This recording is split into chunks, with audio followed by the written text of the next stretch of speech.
I love you, but it's over. I love you, but it's over. She said it so casually. She said, look, innocently tell me that everything we had to that point was for nothing. All our memories and love dropped.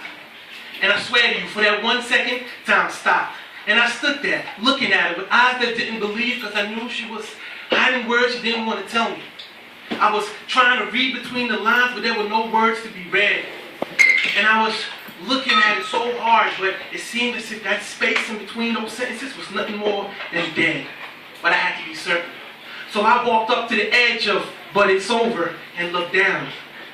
And it was nothing but darkness and not one single sound. It was scary. But I didn't want to read between the lines anymore, no. I wanted to jump in. So I did. And as I fell, I could hear words she never said whispering. Will he be mad? Will he be sad? Will he scream right away? What is he going to say? Am I doing the right thing? Is this a mistake? His heart is one I never wanted to break. As I landed, I found myself in complete darkness. The only light was a storm above me. It was raining, but not a single raindrop touched me. And in front of me appeared my imagination, speculation, and self-pity. We had a conversation about everything she could have hid from me. Maybe she cheated on me. Maybe she found a new love. Or maybe her patience just ran empty. And then a little boy appeared. He grabbed my hand and told me, if you want the truth, you have to get past these three. So I did. And as I passed him, the storm cleared. And then the darkness grabbed the little boy. He smiled, and then he too disappeared. And so I stood there alone in the dark. My only company was my fear. And as I felt like I needed her next to me, that little boy's voice said, she's no longer there. Let it go. And it was right then and there, in between "I love you, but it's over," the light got switched on. And I saw our relationship and everything that was wrong. Every argument we ever had was written on a wall, and each lie she ever gave me was underlined with red.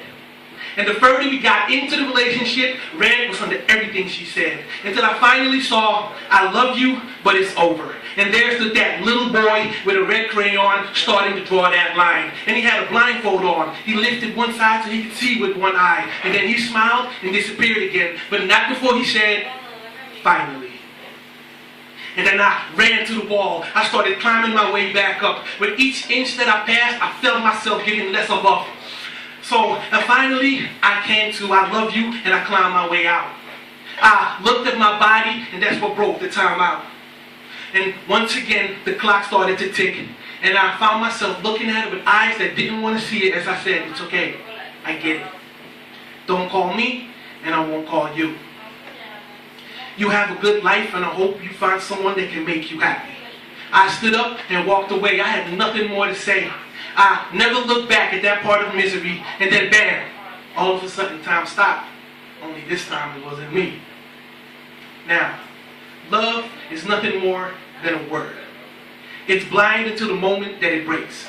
Sometimes your mind plays tricks with you, but sometimes it's real. Sometimes you have to walk past yourself just to see how you feel. Sometimes you have to get out just so you can look in. And sometimes go into that lowest part in your life, and it's worth visiting. Fighting to be happy and fighting to be in a relationship are two different things. It's just up to you to decide which one is worth more. Vino.